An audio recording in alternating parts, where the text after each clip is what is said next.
All right, 12.3 and 12.4. I wrote 12, mainly 12.4. The method of initial rates and writing. Well, it says writing rate laws, determining rate laws. That's actually the title. Writing and determining rate laws. Okay. I guess I can write that down. Writing, determining. Oh, what a mess I'm making here. Oh, well. All right. Anyway, for the problems, on the worksheet, do number 13, 17, 20, 21.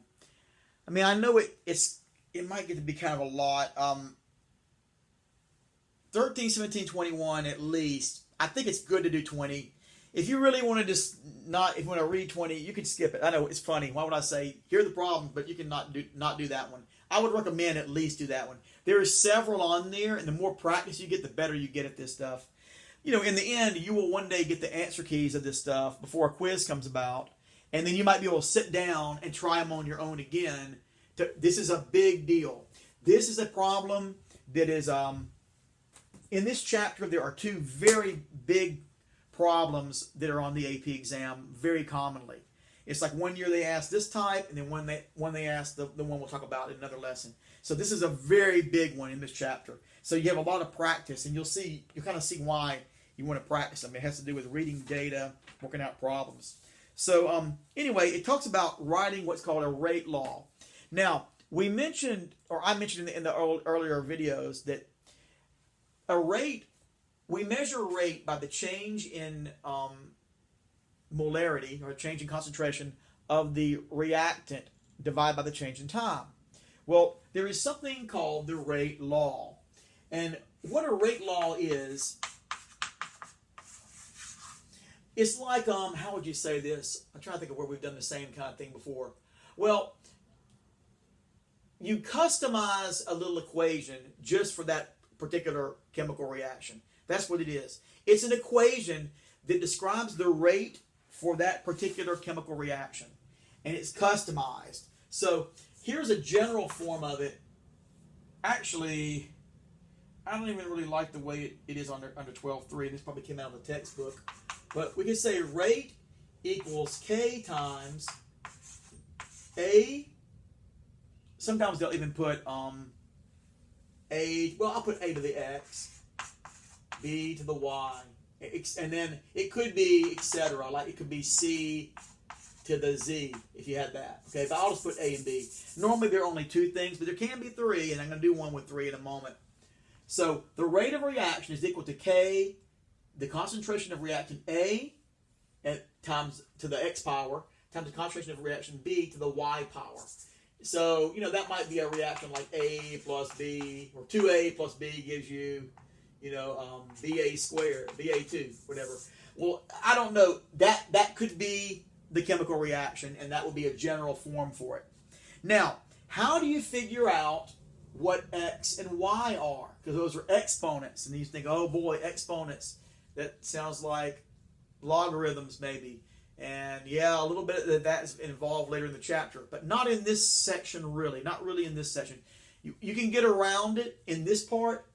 You don't have to use logs because AP pretty much always gives you problems that work out really nicely. You'll see. All right. I think I always do two things at once here. Yeah, my computer went off. Okay, I don't know if I'm going to need it here. Okay, so here we go. Let me just read off what it says here. Rate law, or differential rate law, is an expression that shows how the rate of a reaction depends on the concentration of reactants. So if rate equals K, NO2 to the N power, well then, that would be NO2, like the one we saw. NO2 plus NO2 gives you something else. Now, what is K? K is the rate constant. So you remember that PV and RT, R is a constant, or pi is a constant. Well, every single chemical reaction has its own K, which is a rate constant, and that constant is true. It's constant. It's true and the same at one given temperature. When the temperature goes up, the rate also, as we talked about, usually goes up as well. It does go up, yeah, or down. So the K can change depending on temperature. So pretty much every experiment we ever talk about in AP Chem and even in industry, standard temperature, they'll do it at 25 Celsius, okay? And that way, at 25, this is what K is. Some reactions might not occur at 25, and you might have to go up higher, and then of course, they'll state that. All right, so rate must be, the rules are, it says here, the rate must be in terms of a reactant, and it must be generated only from lab data. Now, right now, you might not know, well, why does that matter, lab data? It has, well, you'll see later on, kind of when you finish a chapter, then you'll realize, oh, yeah, okay, that makes sense. But it has to be only from lab data. You don't get it by looking at an equation, okay? And you'll see what we mean later on. I can tell you something that might not make a lot of sense, but you might say, well, what if x is equal to 2 and y is equal to 1? Because it's 2a and there's 1b. That happens a lot of times, but not always, and you can't trust it. I mean, it could be the opposite. Maybe that's 1 and that's 2, okay? Or maybe they're both 1, or maybe, so you'll find out what those letters can be. Normally it's equal to either 0, 1, or 2. That's the numbers we usually have for our order, or for the exponents. Okay, anything else? I kind of told you about this reaction that I wrote about in the notes about NO2 being dark colored, reddish brown gas, and it gets lighter. So I don't really need to go over that as much. I will mention later this thing about molecularity. I'll come back to it at a later lesson. In equilibrium, I won't even talk about that now either. But that happens, that's whenever you see a reaction, if you see one with a double arrow, that means equilibrium. And that's the next chapter. We're not even talking about that. But equilibrium is related to this. So you get this down, and equilibrium comes from this. But there is some stuff where there are some, what would I call it? There are some problems I'm going to show you how to do later on. Or some problem solving, not math. Okay, here we are. 12.4. This is the big thing. Determining the rate law. The method of initial rates. Okay. This is one of the methods used to find out what is X, what is Y, and what is K. That's what you want to know in a chemical reaction. Because if you find an experiment is really cool, wow, look at this, how you know how fast it goes. Well, you can figure this out, and I can put in whatever molarity, like, I don't know, that doesn't make a lot of sense. Well, I'll just use this real general term. Chemical A and chemical B react to give you Ba2. Well, if I know what X and Y are, and I know what K are, I can put in any molarity of A and any molarity of B, and I can tell you how fast the reaction will occur. That's pretty amazing. Like, you can say, well, it's going to take 10 minutes, or it's going to take 88 seconds, or whatever, depending on the molarities of each one. We said that when you have a high molarities, they normally react faster than if you have really low molarities. Well, this will allow you to find what the rate is. Okay, so, all right. Here's the first question that says, I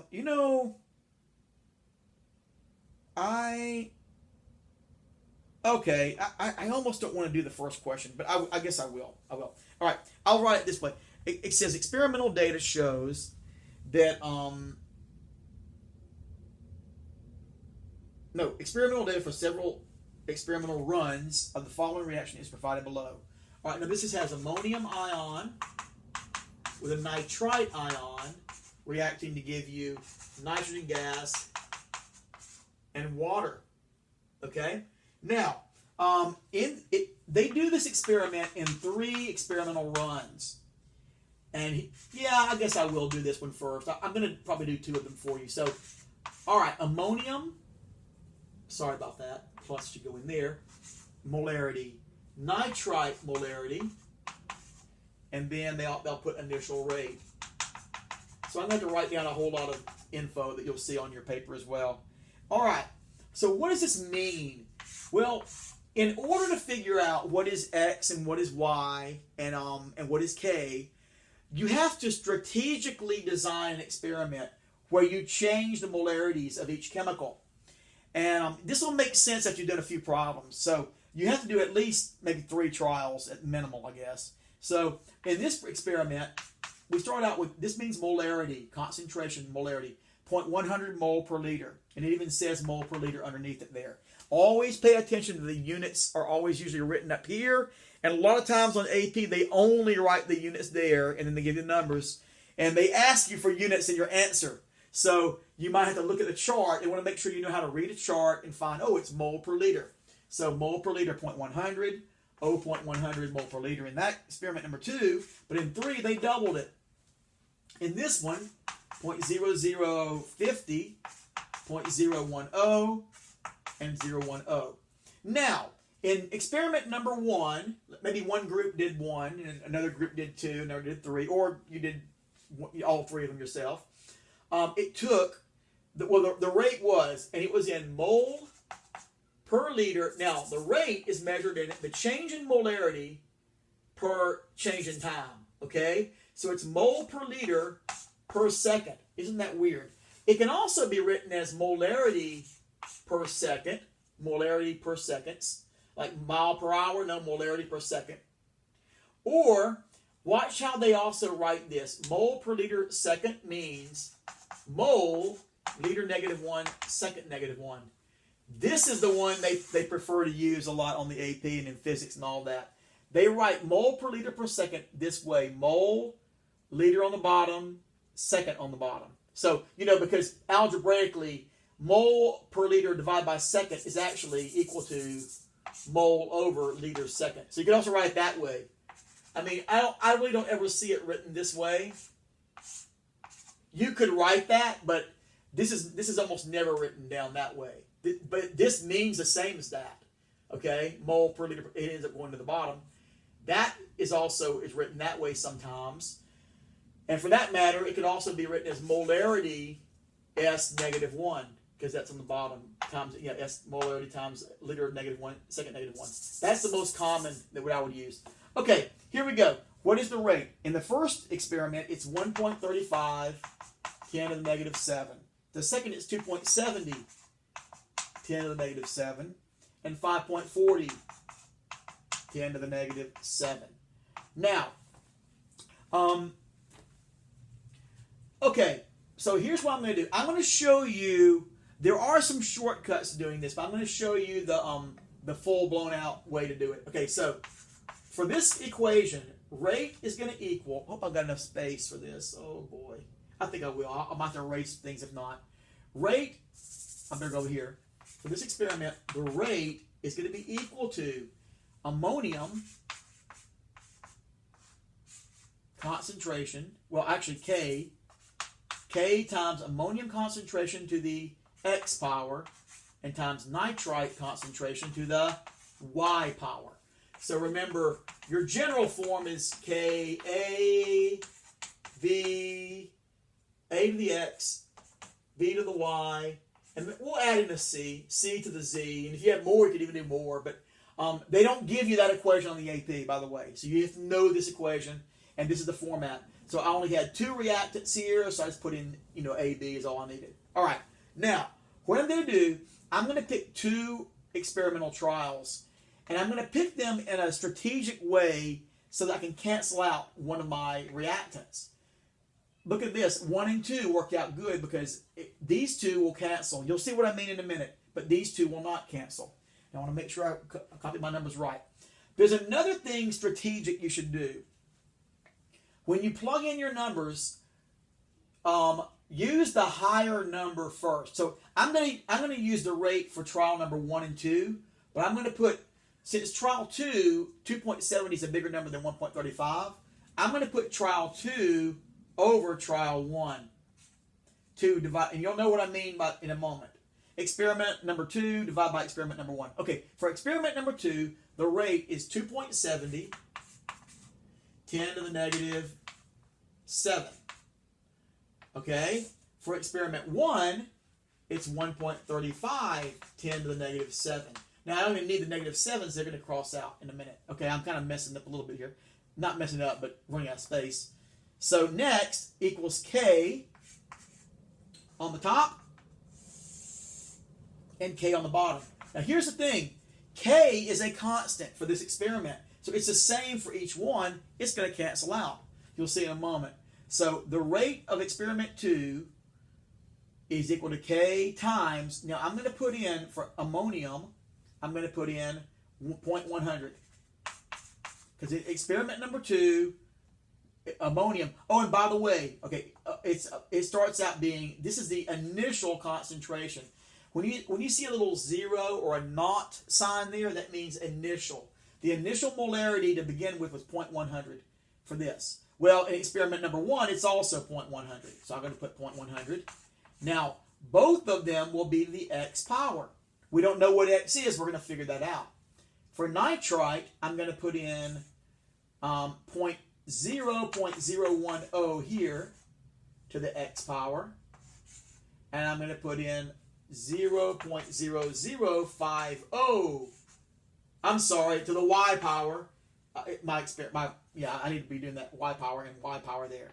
Okay, so what I'm trying to do, and I didn't do a great job of writing this. I should have lined it up better, but rate equals K times this to the X, this to the Y.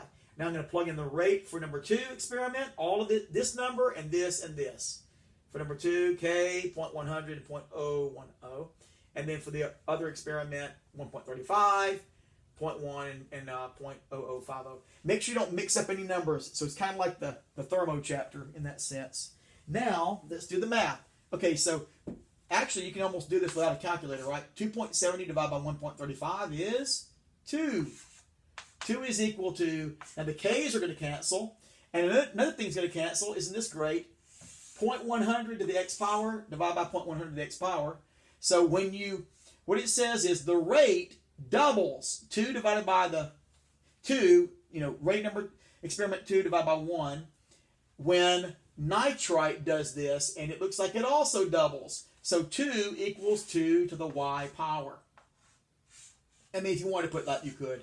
So now, technically, you'd use a log and on your calculator to figure that, but you ought to be able to see this very easily. 2 raised to what power equals 2? And that will be 1. So that's called first order. So this is a little shortcut rule. Now, when you get really good at this later on, you can see this like in a multiple choice question. You're like, on a multiple choice, would they do this to me? They could, because what they're saying is when you double the concentration of nitrite, ignoring ammonium, when nitrite is doubled, 0.00550 to 0.0100, whatever, 005 to 1.010, when you double the nitrite, the rate also doubles. 1.35 doubled to that. So when they do the same thing, then that would tell you it's called first order, because Y equals 1. It's a 1 exponent. First order,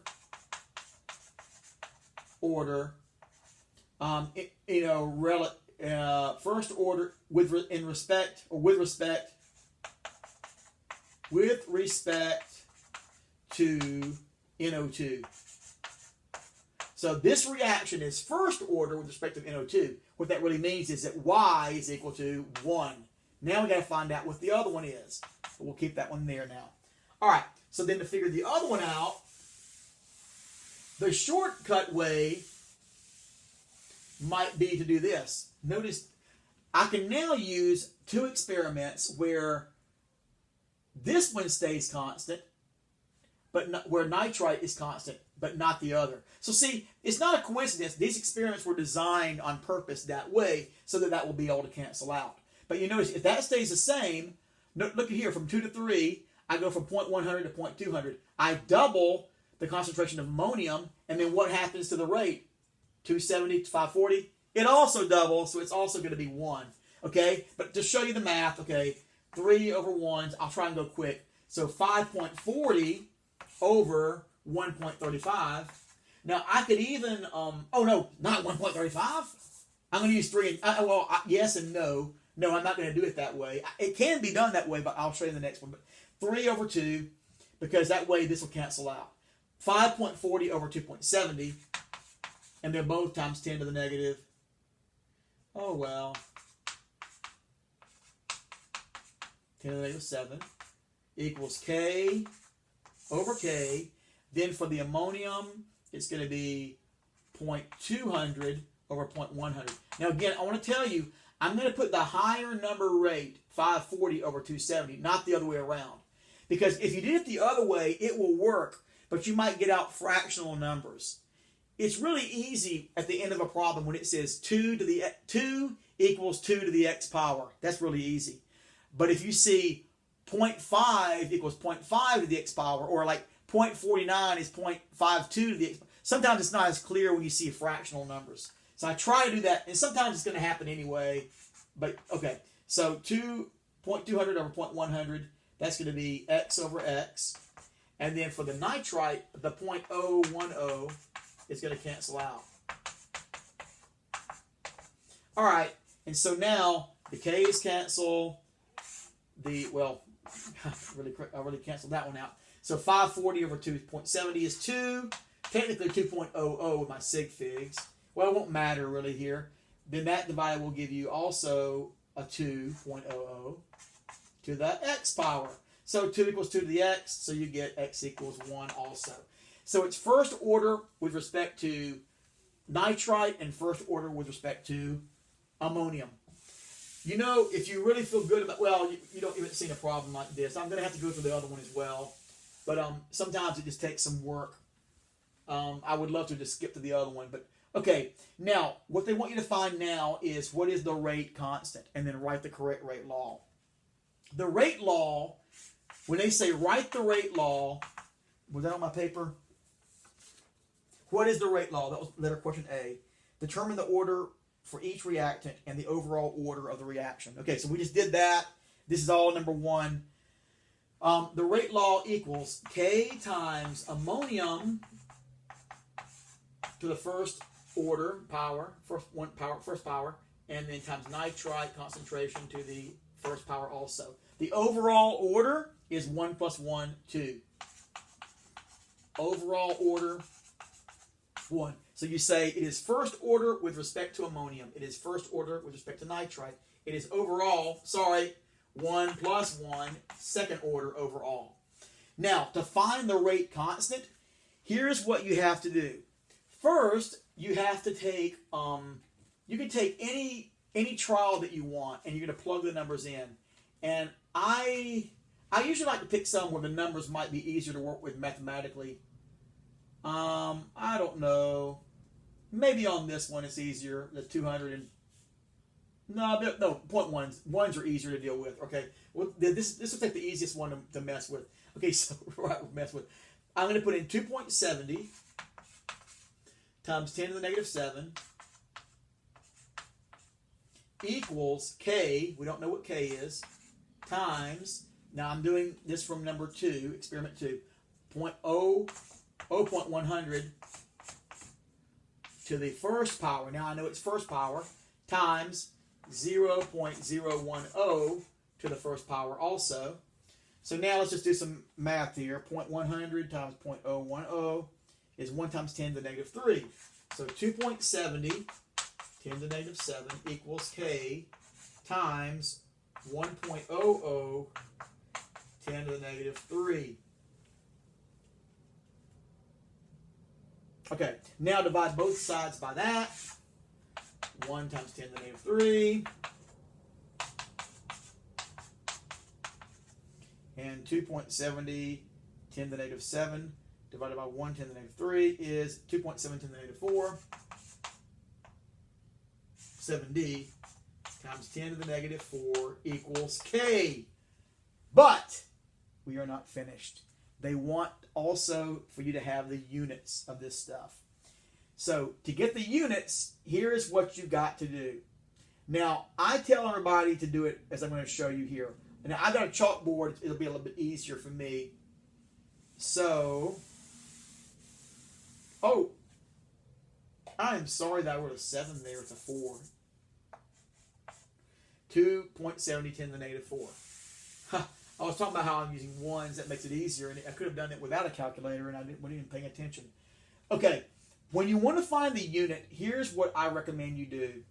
Do another problem off to the side, and the rate. What was the rate given in mole per liter per second? So I'm actually going to write it that way. Mole over liter second equals, now I'm going to solve for K. But now I'm going to plug in, not the numbers, but the units. This is molarity to the first power. That means mole per liter. to the first power. This is also molarity to the first power. That's mole per liter to the first power as well. Now, what I'm doing is I'm going to solve for K in terms of mole liters second. Now, so the next step would be mole per liter second equals K times mole squared over liter squared. Okay? Now, 2.70 10 to the negative 4. I'm going to write that over here for a minute.